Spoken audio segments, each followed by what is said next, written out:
Bienvenue à In Studio, je suis le pasteur Donato Anzalone, je suis pasteur à Lugano en Suisse. Et encore, dans cette émission, nous allons parler de l'amour de Dieu. Nous voulons développer cette connaissance, cette conscience que Dieu nous aime avec un amour illimité et inconditionnel. En fait, nous devons vivre avec cette conscience que Dieu nous aime, savoir qu'il nous aime vraiment, et pas savoir cela intellectuellement dans notre tête, mais profondément dans nos cœurs. Savoir que lorsque Jésus est mort sur la croix, grâce au sang de Jésus-Christ, nous sommes devenus de nouvelles personnes.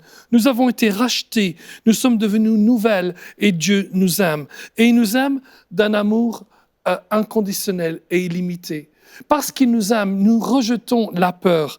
Nous la rejetons, cette peur, sous toutes les formes qu'elle peut avoir. Et la meilleure chose qui peut nous arriver, c'est de connaître l'amour de Dieu pour nous, d'avoir cette conscience que Dieu nous aime. En naissant de nouveau, par ce qu'il a accompli sur la croix, Dieu a pourvu à tout ce dont on aura besoin sur la vie.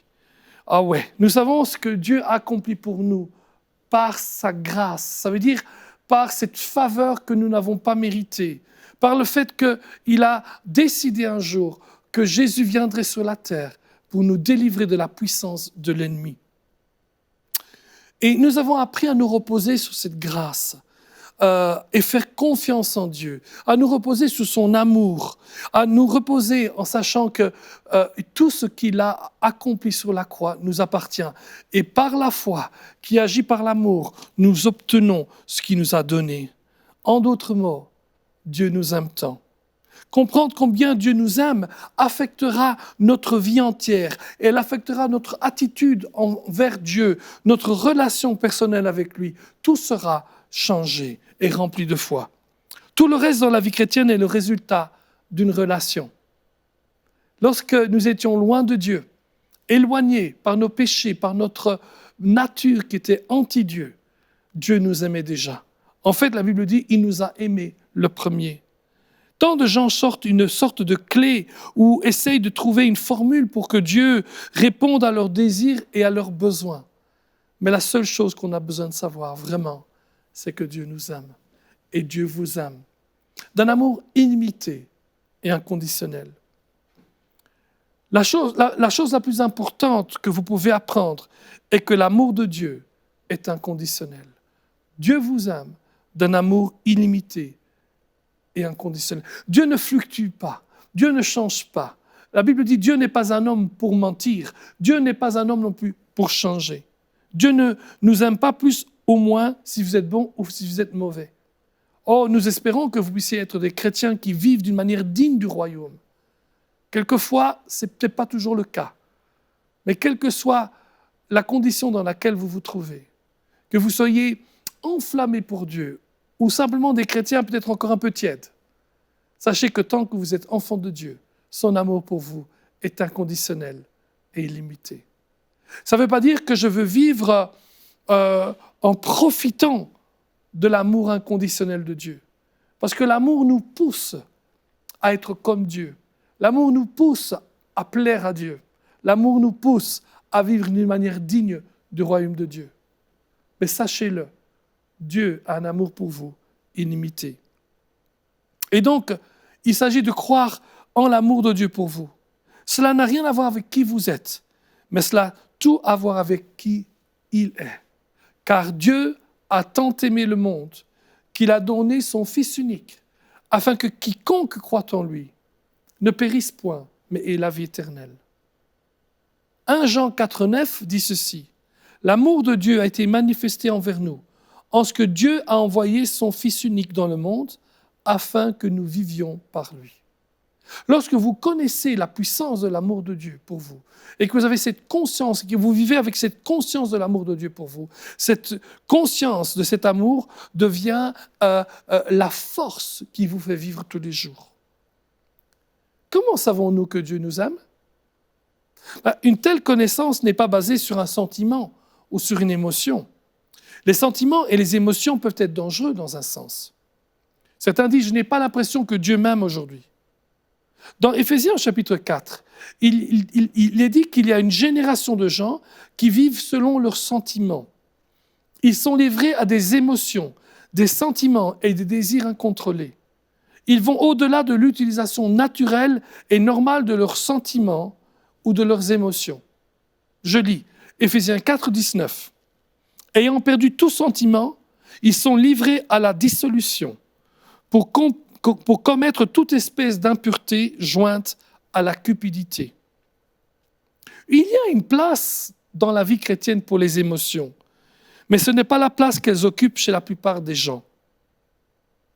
Nous sommes allés au-delà des sentiments, au-delà des émotions, et nous sommes entrés dans une sorte de lascivité, là où nous devons tous ressentir pour que ce soit réel. Ah, je ne ressens pas, donc ce n'est pas réel, on dit. Je ne le sens pas, donc ce n'est pas réel. Combien de gens vivent comme ça? Combien de chrétiens vivent comme ça? S'ils ne ressentent pas, c'est que ce n'est pas de Dieu. Voyez-vous, Dieu ne vous parle pas par vos sentiments. Il vous parle dans votre esprit, par la parole de Dieu. C'est seulement la vérité, la seule vérité, la vraie vérité, parce que si elle est vérité, elle est vraie.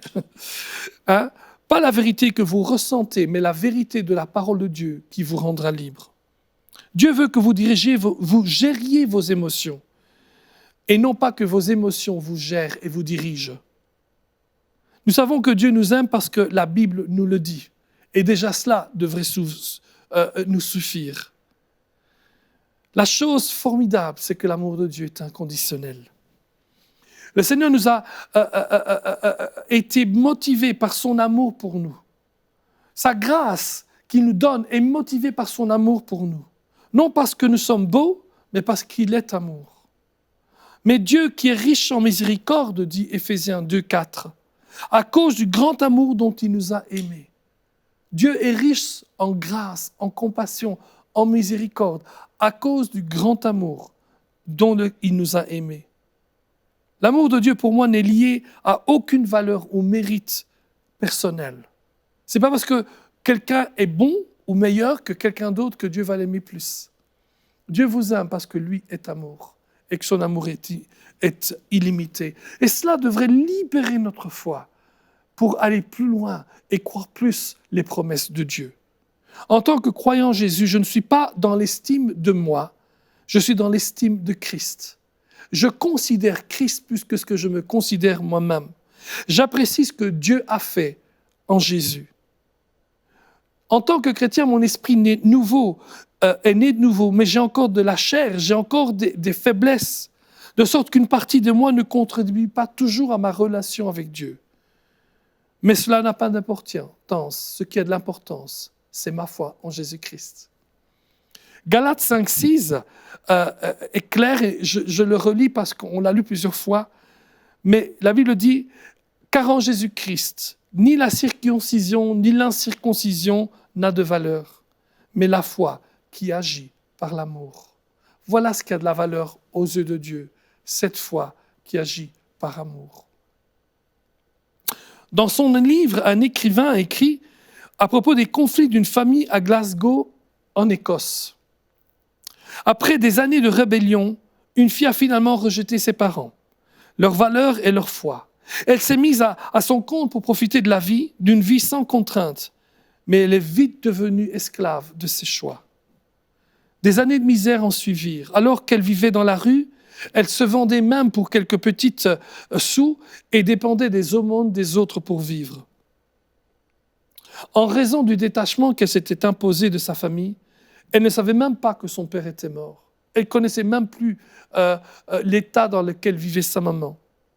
Un jour, elle était dans une maison, un genre d'abri, de refuge, où les personnes qui vivaient dans la rue souvent allaient pour prendre un bol de soupe. Et là, elle a vu une photo. C'était sa photo. Et c'était la photo de sa mère. Et sa mère avait écrit comme ça, « Sache, je t'aime encore, rentre à la maison. » Et cette fille a été époustouflée. Malgré tout le mal qu'elle avait fait, maman m'aimait encore. Et pleine d'incrédulité mais d'émerveillement, elle s'en alla chez elle dans l'espoir qu'elle serait encore aimée. Quand elle arrive à la maison, c'est le milieu de la nuit. Et alors qu'elle est prête pour sonner la porte, elle voit que la porte est entrouverte. En un sens, elle a peur. Elle dit, mais peut-être que quelque chose est arrivé, maman. Et elle ouvre la porte complètement, elle entre et elle va jusqu'à la chambre de la maman. Et là, elle se précipite vers sa mère, mais sa mère est vite réveillée et directement embrasse sa fille. Et quand la jeune femme a expliqué ses craintes au sujet de la porte ouverte, la maman dit, « Ah, mais tu sais, depuis le jour où tu es parti, la porte est toujours restée entrouverte pour toi. Je t'attendais toujours, car je t'aime. » Waouh! Mes amis, Dieu a tout accompli pour nous sur la croix, en envoyant Jésus sur la croix. Et depuis ce jour-là, la porte est toujours ouverte pour que nous puissions entrer et recevoir de Dieu, et qu'il nous reçoive en lui. Voyez-vous, il dit souvent, je frappe à la porte. La porte, ce n'est pas lui qui l'a en fait, c'est nous qui l'avons. Un jour, un médecin avait commandé à un peintre de faire la photo d'un buste d'un homme et là où il y a le cœur, de dessiner une porte. Et donc, le peintre a tout fait, il a fait un beau buste d'homme et il a peint une porte. Et lorsque le médecin a vu, il dit, mais monsieur, elle est formidable cette peinture, mais il manque quelque chose. Et le peintre dit, mais que manque-t-il ? Il dit, mais écoutez, il y a la porte, mais il n'y a pas la clinche pour ouvrir la porte. Et le peintre de dire au médecin, docteur, la porte du cœur, elle ne s'ouvre que de l'intérieur. Aujourd'hui, la Bible dit que Jésus frappe à la porte. Et il dit, celui qui ouvrira, j'entrerai en lui, je souperai avec lui. Le Seigneur est en train toujours de frapper à votre porte. La sienne est toujours ouverte. Est-ce que la vôtre est aussi ouverte pour lui ? Vous dites, mais moi je suis chrétien, la porte est toujours ouverte. Oui, vous êtes chrétien, vous êtes né de nouveau, vous croyez en Jésus-Christ, mais la porte ne s'ouvre jamais automatiquement. Le Seigneur est un gentleman. Il viendra comme un gentilhomme. Il ne forcera jamais la porte. Tout ce qu'il fait, c'est frapper. Et il te dit, ouvre la porte et on parlera ensemble et on communiquera ensemble. Vous avez la capacité des fois d'être déprimé, découragé, de vous sentir mal à l'aise, mal aimé même, mais le Père n'a pas prévu que vous viviez ainsi. Dans Ésaïe 26, les versets 3 et 4, il dit ceci. Ésaïe 26, 3 et 4. À celui qui est ferme dans ses sentiments, tu assures la paix parce qu'il se confie en toi. Confiez-vous en l'Éternel à perpétuité, car l'Éternel est le rocher des siècles. Si vous êtes un petit peu déprimé, abattu, c'est parce que peut-être vous ne pensez pas à Dieu, à son amour pour vous. Peut-être que vous pensez simplement à vous-même et à votre amour propre. Voyez-vous, quand le découragement vient contre moi, je ne l'ignore pas. Je reconnais que je dois me concentrer encore plus sur le Seigneur et son amour pour moi. Dit le Seigneur m'aime. Waouh! Cette nuit encore, j'étais attaqué dans mes pensées, cette dernière nuit. Et hier soir, j'ai dit non, je ne vais pas me laisser attaquer dans mes pensées. Je sais que Dieu m'aime et j'ai eu une paix immense dans mon cœur. Comment ? En comptant sur l'amour de Dieu pour moi. Oui, alors je retourne mes pensées vers le Seigneur. Mes sentiments se ralignent à la parole de Dieu et tout ce que Dieu a pour moi. Mais même quand je ne me sens pas bien, je ne commence pas à ne pas croire en Dieu uniquement parce que je ne ressens pas. Ce n'est pas parce que je ne ressens pas que je ne crois pas en Dieu. Je vais continuer à croire en Dieu. Je me rappelle de cette histoire d'Alexandre Solzhenitsyn, celui qui a écrit le fameux livre « L'enfer des goulags ». Il était prisonnier dans une prison soviétique en Sibérie. Il était désespéré. Il est devenu si faible et si découragé qu'il souhaitait mourir. Il n'en pouvait plus. Les gardes battaient et tuaient généralement tous ceux qui arrêtaient de travailler. Il a décidé d'arrêter de travailler pour que les gardes le tuent. Mais là, il y avait un autre homme. Et il s'avéra plus tard que c'était un chrétien. Un chrétien qui a dessiné une croix devant Alexandre Solzhenitsyn. Et ainsi, il pouvait la voir. C'était pour lui dire, ne te laisse pas avoir, mais fixe les yeux sur ce que Jésus a accompli. Alexandre a dit que il fut encouragé par cette croix, en se souvenant que l'amour de Dieu donne de l'espoir et du courage. Il décida de continuer à travailler grâce à un chrétien qui se souciait trop de lui pour le laisser tout abandonner. Mes amis, si vous avez besoin de courage, fixez vos yeux sur Jésus, fixez vos yeux sur l'amour de Dieu et laissez cet amour booster votre foi et développer cet amour pour vous. Dieu donne sa faveur sur vous, non pas sur la base de vos performances, mais sur ce que Jésus a accompli pour vous sur la croix. Il dit car c'est par la grâce que vous êtes sauvés, par le moyen de la foi. Et cela ne vient pas de vous, c'est le don de Dieu. Il dit aussi, mais Dieu prouve son amour envers nous, en ce que lorsque nous étions encore des pécheurs, Christ est mort pour nous. À plus forte raison, maintenant que nous sommes justifiés par le sang de Jésus, serons-nous sauvés par lui de la colère.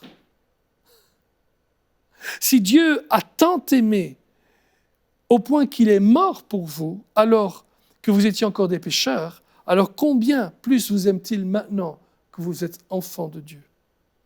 Si vous mettez encore votre foi et votre confiance en vous-même, vous ne comprendrez jamais réellement la grandeur, l'immense portée de l'amour de Dieu pour vous.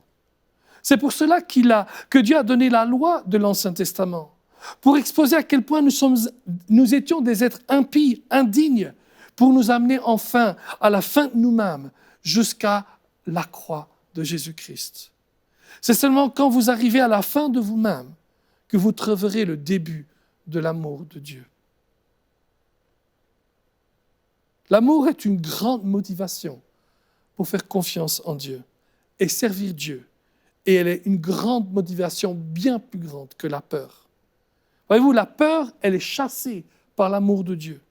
Vous ne pouvez pas avoir une bonne relation avec Dieu si vous basez votre relation sur votre performance personnelle, sur ce que vous faites, sur vos bonnes œuvres ou sur la peur. Dieu vous aime parce qu'il est bon et c'est un Dieu bon. C'est un Dieu plein de bonté pour vous. Le psaume 62 dit « Car ta bonté vaut mieux que la vie ». Il vous aime avec une bonté illimitée et inconditionnelle. Comment répondez-vous à l'amour de Dieu? Par la foi. La foi agit par l'amour. Vous devez comprendre que Dieu vous aime et vous traite avec vous par amour et par grâce. Oui, il a déjà pardonné vos péchés.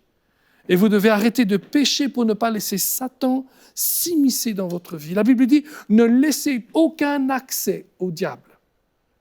Laissez l'accès à Dieu. En comprenant et en appliquant ces vérités à votre vie, vous passerez à un tout nouveau niveau de relation avec Dieu. Plus vous comprenez combien Dieu vous aime, quelle est l'immensité de son amour pour vous, plus vous allez avoir une meilleure relation avec Dieu. Comprendre l'amour inconditionnel de Dieu le rend si facile à croire, si facile à être accessible et à lui faire confiance. Nous devrions passer plus de temps à penser à quel point Dieu nous aime tant, à penser à quel point Dieu nous aime vraiment. Waouh! Quand vous comprenez la vérité de combien il vous aime, combien il est vraiment bon, votre chose préférée à faire sera juste cela, aimer et vous laisser entraîner par son amour. Vous voyez, vous ne douterez plus jamais de votre salut. Vous ne douterez jamais que vous n'êtes pas assez bon. Vous ne dites pas « je ne suis pas assez bon ». Vous ne le direz pas. Vous ne direz pas, vous ne doutez jamais qu'il vous guérit. Vous savez qu'il vous guérit. Dieu vous guérit. Jésus est celui qui guérit. Un jour, j'étais avec une petite fille. Elle avait probablement 3 ans et demi. Et elle avait de l'asthme, terrible. Tellement terrible qu'elle ne jouait jamais avec ses copines à l'église. Et donc, alors que je prie pour elle, sa maman m'explique, voilà, ça fait déjà, depuis qu'elle est née, elle a cette crise d'asthme constante qui l'empêche de courir, de faire du bien, de s'amuser avec ses copines parce qu'elle est vite essoufflée. Et j'ai prié pour elle. Et l'amour de Dieu a boosté ma foi. Oh, j'étais tellement plein de joie et d'amour pour cette jeune fille. Et en priant pour elle, j'ai simplement vu Dieu intervenir d'une manière surnaturelle dans sa vie. Et alors que j'avais terminé de prier pour elle, elle m'a rien dit.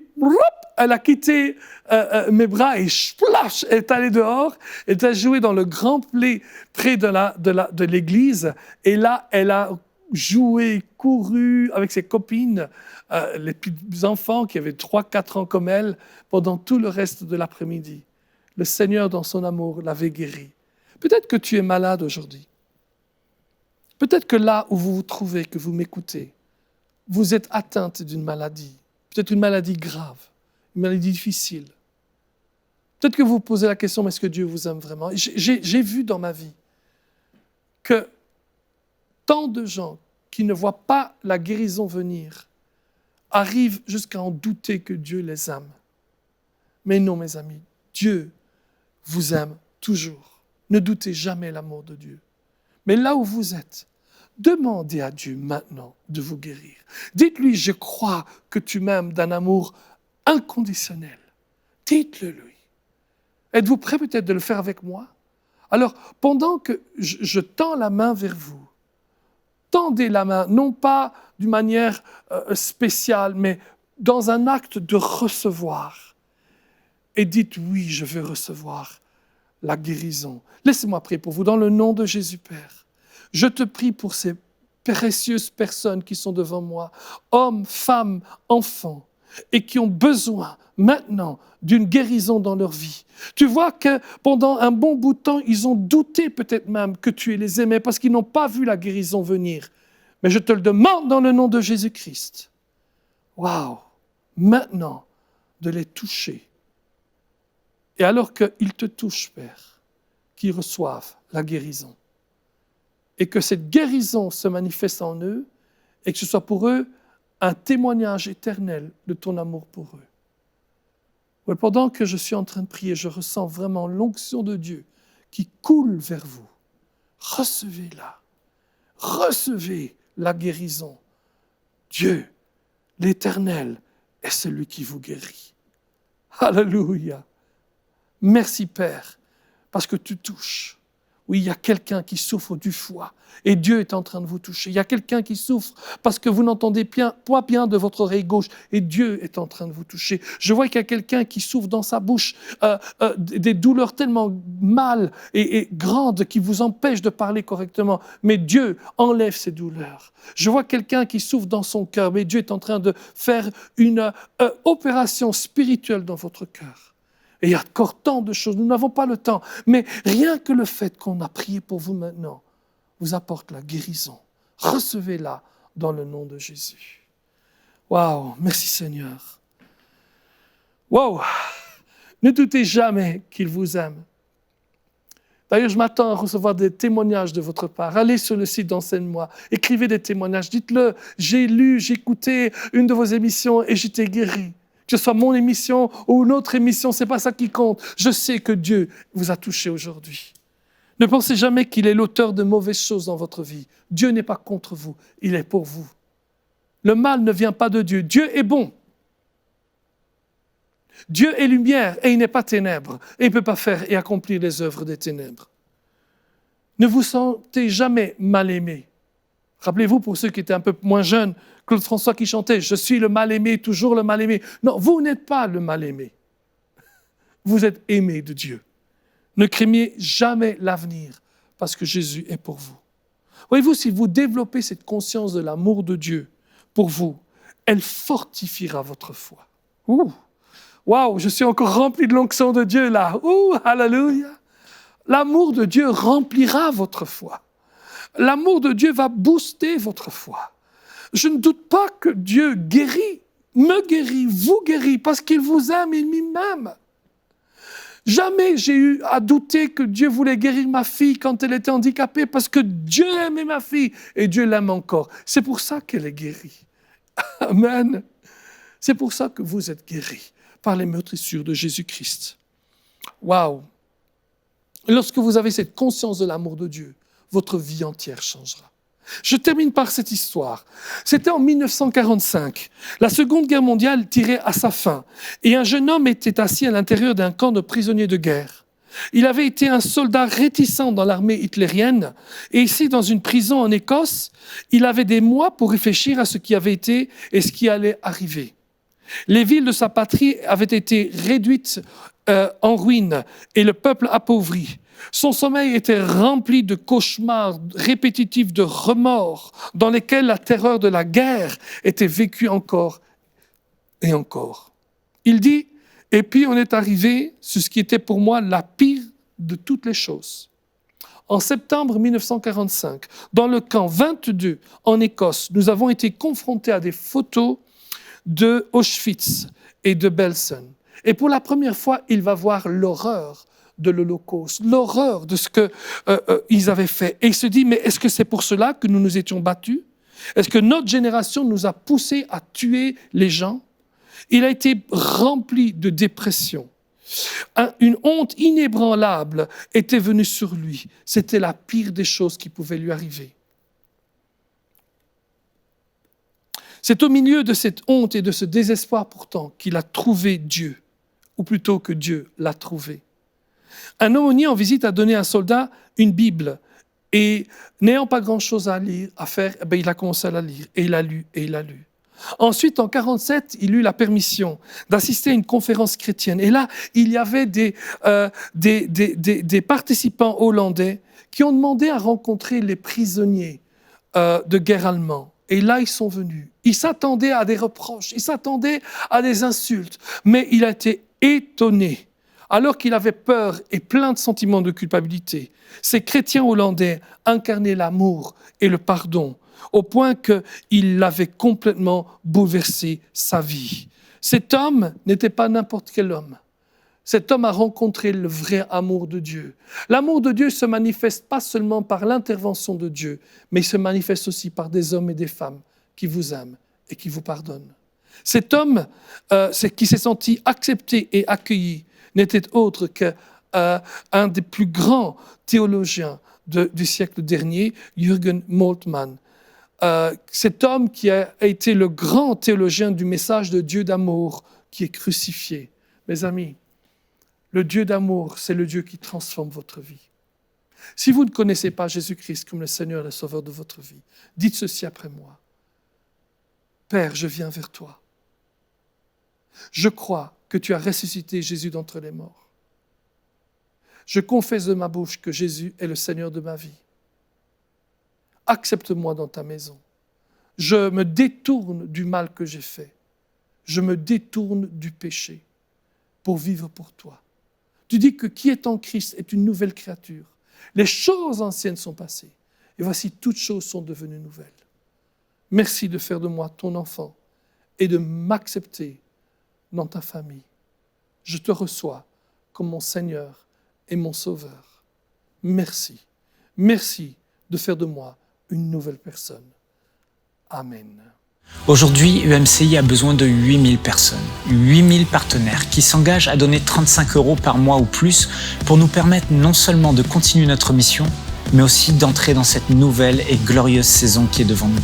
Nous sommes dans la foi et nous sommes convaincus que le Seigneur parlera à vos cœurs pour qu'ensemble, nous continuions à dire à ce monde que Jésus-Christ est Seigneur, qu'il les aime et que sa parole a la puissance de transformer leur vie. Dès maintenant, donnons pour faire entrer EMCI dans une nouvelle saison. Pour faire votre don, rendez-vous sur emcitv.com/8000.